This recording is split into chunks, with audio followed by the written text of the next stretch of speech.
just want to bring it top up. Say, bro, man, you be relevant, and I said what I said, bro. You need a nigga like me to keep. I'm 4K Trey. Who? Rakai, what the? After Pooh Shiesty dropped his track first day out, everything went left almost instantly. The song hadn't even settled for a full day before reactions started flying everywhere. Let me take you like, who gives a? That's what you been waiting on. Well, all this, what you? The same day it hit the internet, YoungBoy jumped on Instagram Live and made his feelings clear without saying too much. That one move alone shifted the energy fast, but it didn't stop there at all. Shiesty and his camp weren't staying quiet either. They clapped back immediately. The tension had already been bubbling, and this just poured gasoline on it. What people didn't realize is that this whole situation actually started earlier during Shiesty's promo run, when his new music got featured on a live stream with Ben. We really live this we talk about, you hear me? We real deal live this stupid. You stupid or what? Go look at our video. Could see the last one standing, like I said. And that's when things really started cracking open. While they were live, they FaceTimed another streamer named AK, and that moment changed everything. AK didn't hesitate at all. He said straight up that he was Team YoungBoy, and he said it right in front of Shiesty. That wasn't subtle, that wasn't quiet, it was loud and direct. That moment mattered because Lil Zay Osama had already been tweeting about what he called fake rappers in the industry. One of his tweets even said, "It's no shock the industry switching on Dirk for YoungBoy." That line spread fast and had people choosing sides immediately. And nah, it didn't stop there. Hundreds of OTF affiliates and mutuals started tweeting things like, "If you rocking with what YoungBoy did, stay on that side when Lil Durk get out."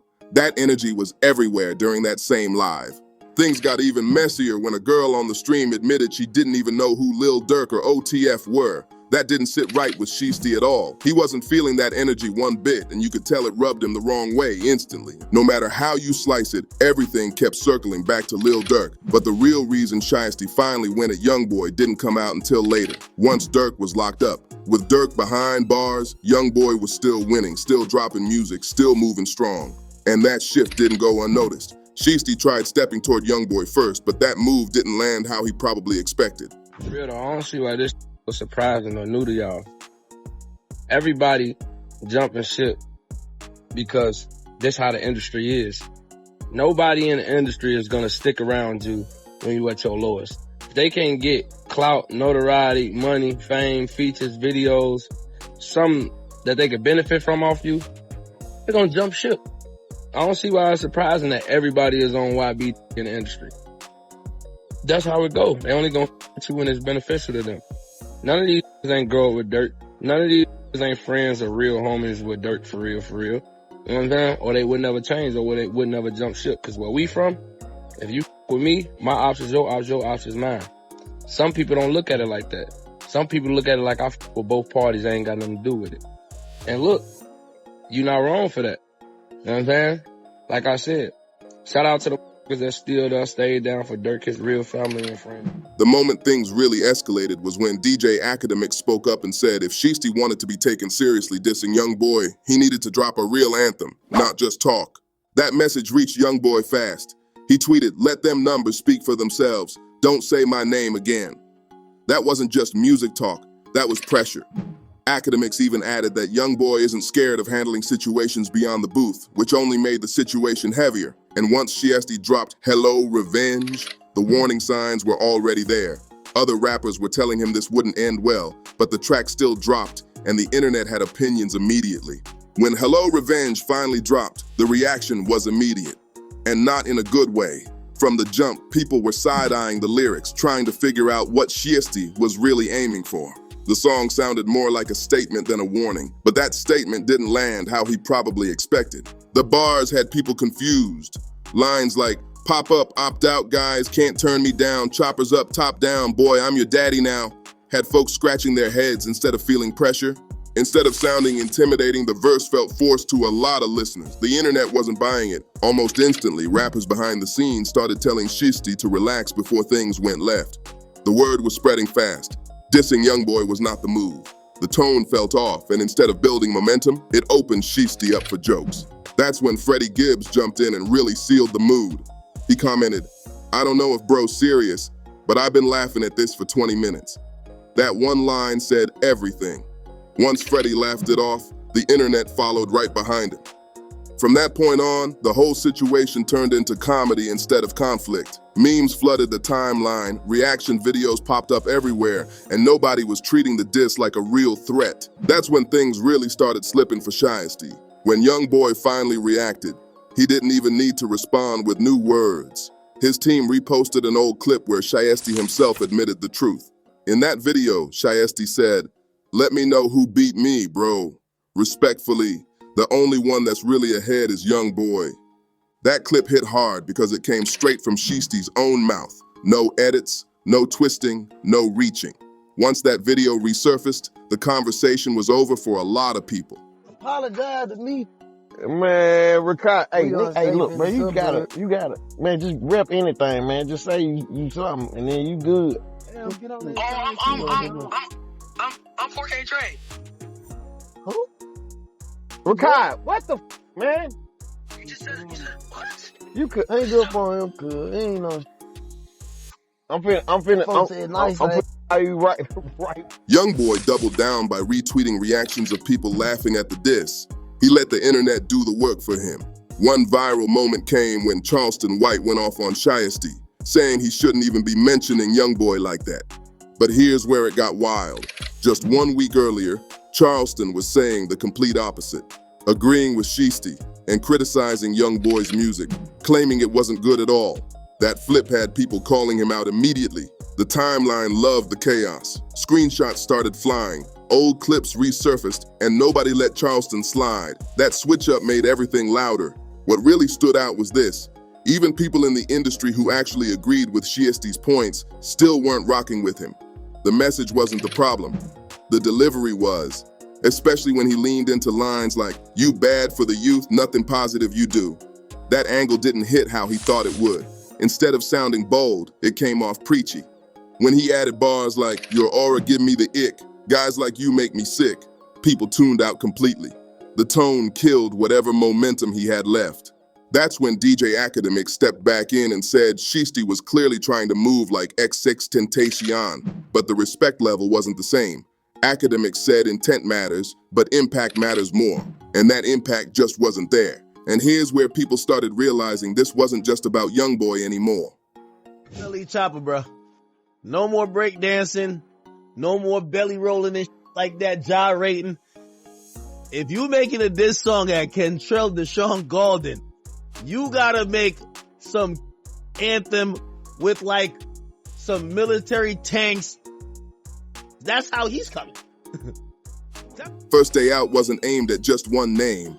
It was a broad shot at rappers who had been talking while Shiesty was locked up. The track felt like a warning, a roll call, and a response all wrapped into one.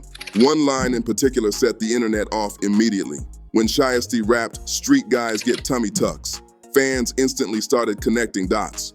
A lot of people took that as a slick jab at Moneybagg Yo, hinting that some rappers flex gym results when it's really surgical work behind the scenes. That single bar opened up a whole new wave of debate online. But things went from spicy to risky real fast.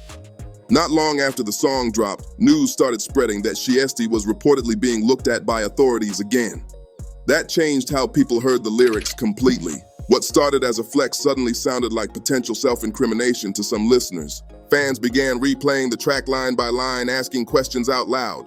Dissing prosecutors or sounding reckless while tied to an active case is never smart, and people weren't sure if Shiesty was pushing the line too far. Then came the bars that really lit the timeline on fire. Lines like, "I ain't hit nothing in like 4 years, I ain't sent a hit in 3, had people stopping mid-scroll. Some fans immediately asked if he was saying too much, especially given everything that had already happened around him. He didn't stop there. When he added, "I'm the CEO and the top hitter for my team," the reactions exploded. People weren't sure if it was rap talk or something deeper. Screenshots, think pieces, and reaction videos started stacking up fast. Twitter went crazy. People were straight up asking, did Shiesty just say too much on a song? Others said he clearly didn't learn anything from watching what Lil Durk went through. The comparison came fast and heavy. Still, not everybody believed the lyrics were real life. Some fans defended him, saying it was just music, just bars, just energy for the moment.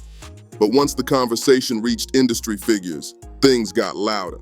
That's when Whack 100 jumped into the mix and completely flipped the narrative. He claimed the song was pure cap, saying Shiesty wasn't solid and allegedly cooperated to get out early. That accusation shocked a lot of people instantly. Whack even went further, saying Shiesty had it easy while locked up and wasn't really living rough like people thought.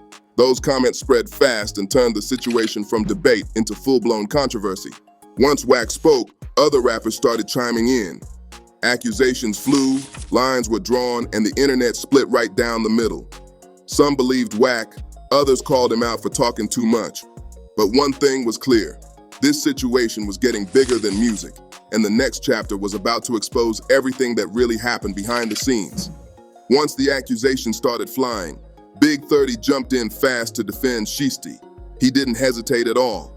He said on everything he loved that Shiesty would never cooperate, putting his name and family on it. That defense hit hard and instantly split the internet down the middle. Some fans stood with him, saying loyalty like that doesn't come out of nowhere. Others weren't convinced at all and wanted proof instead of emotion. And that's when the court documents came into play and shifted the entire conversation. According to official records, the situation started as something simple.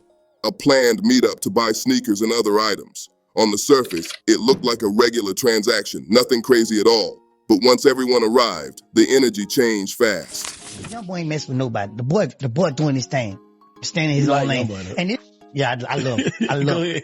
I can feel him every time he drop a song. But in LE Chopper, instead of him doing his own thing, he say, you know what? I'm gonna attack this man. I'm gonna mess with him. That's how potent in the street think. Instead of just letting me continue to move with my life, cause I ain't messing with nobody. I ain't out here trying to portray a street image or nothing like that. I'm just. The documents state that Shiesty pulled up in a green McLaren and the sellers arrived shortly after. Everything seemed calm at first. The sneakers were handed over so they could be checked for authenticity, and both sides started talking numbers. That's when things went left. Prosecutors claimed that once the price didn't drop the way Shiesty wanted, the mood shifted immediately. The negotiation got heated, voices rose, and tensions spiked. According to reports, a firearm was allegedly pulled, and that's when the sellers tried to run. What happened next turned the entire situation into a nightmare. The documents say both sellers were struck while fleeing, one in the backside and the other in the hip. That single moment flipped a sneaker meetup into a major criminal case instantly. While everything was unfolding, prosecutors alleged Shiesty's friend grabbed the items and tossed them into the McLaren. Shiesty reportedly did one last look around to make sure nobody was coming back before jumping into the driver's seat and speeding off. Everything happened fast, rushed, messy, and panicked. But that speed led to a huge mistake. As his friend jumped into the car, he moved so quick that his Louis Vuitton bag reportedly fell out of the open door and landed right on the ground. At first, it didn't seem like much, just a bag left behind. But inside was allegedly around $40,000 in cash. And that detail became a massive problem later. That bag turned into one of the key pieces of evidence investigators used to connect everything.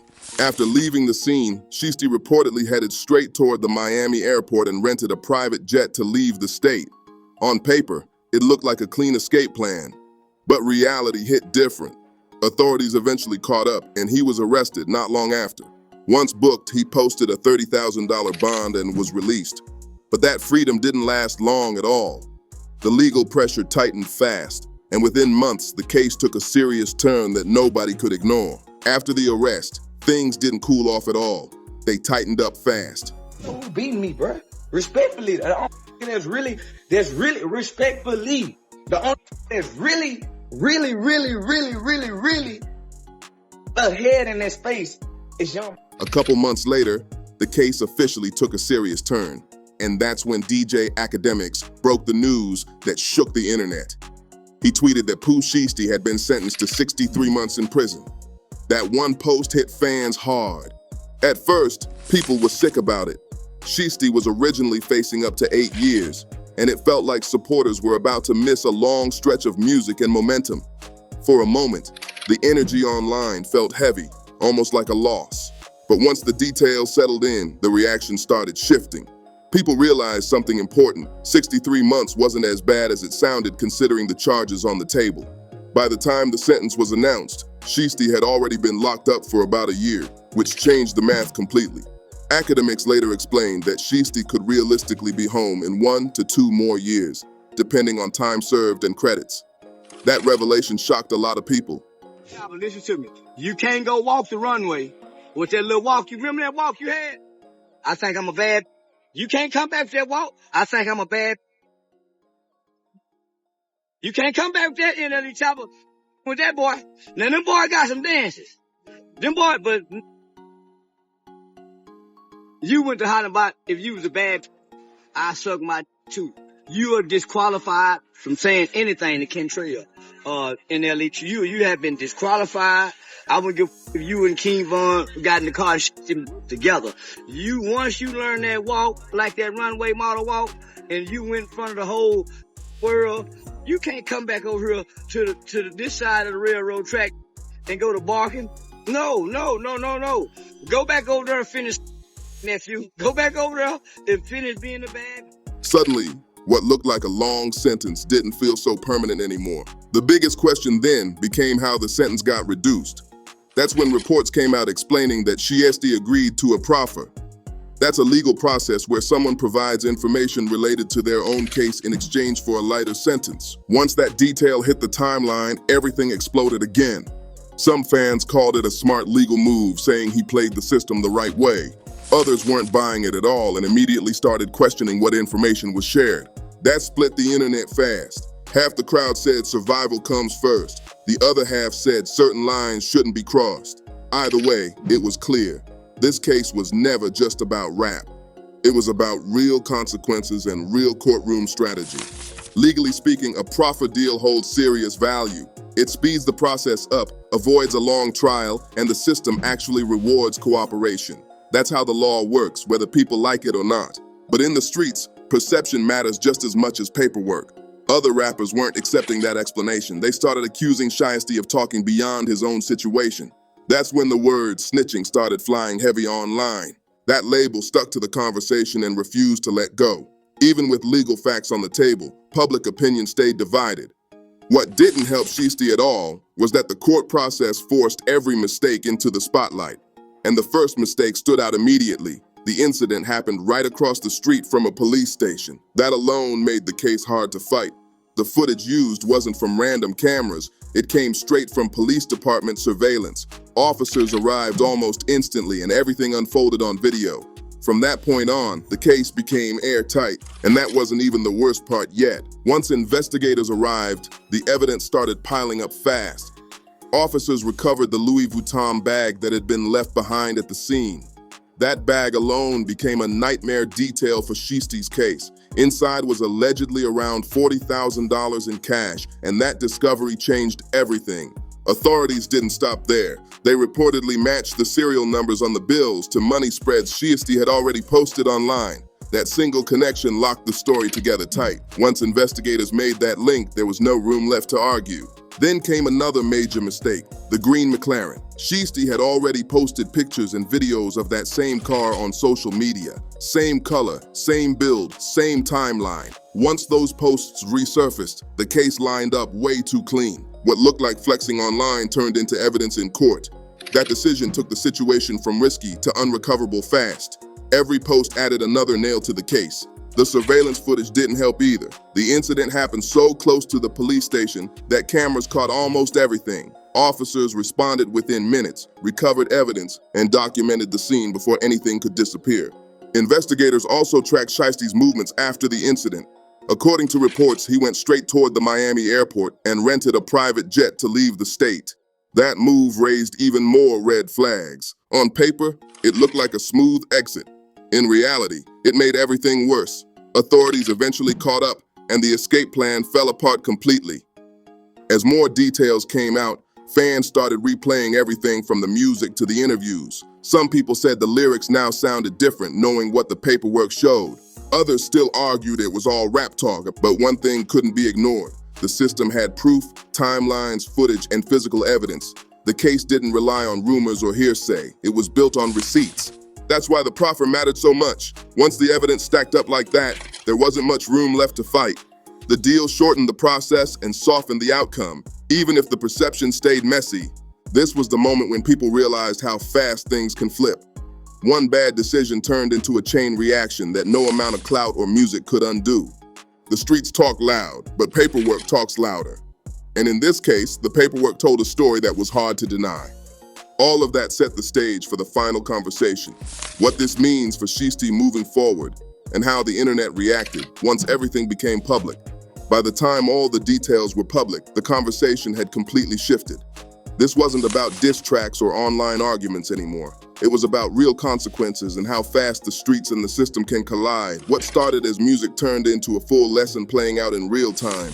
Fans went back and rewatched everything. The lyrics, the interviews, the lives, the posts. Some people said the warning signs were always there. Others felt like Shiesty got caught up in momentum and didn't slow down when it mattered most. Either way, the outcome forced people to pay attention. The internet stayed divided. Some said the deal was smart, survival over pride. Others said the situation damaged his image permanently. That split never really closed. What everyone agreed on was this: the case was never just about rap. The legal system doesn't care about reputation, clout, or lyrics. It moves off evidence, timelines, and mistakes. And in this situation, the mistakes stacked up fast. From the location of the incident to the social media posts, everything worked against him. Even with all that, Shiesty's story isn't finished. With time already served, people started realizing his return might come sooner than expected. That sparked new conversations about what his comeback could look like and whether the audience would still be there waiting. Some believe he'll come back sharper, moving smarter, and keeping things strictly music.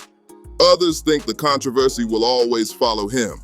Either way, the spotlight isn't going anywhere. This whole situation became a reminder that every move matters. What you say on a track, what you post online, and how you handle pressure. The margin for error gets smaller the higher you climb. The streets never forget, and the internet never lets anything die. Every clip, every screenshot, every lyric stays forever. That reality hit harder than any diss track ever could. And that's why stories like this keep people locked in. It's not just entertainment. It's a real-time look at how fame, pressure, and decisions can change everything overnight.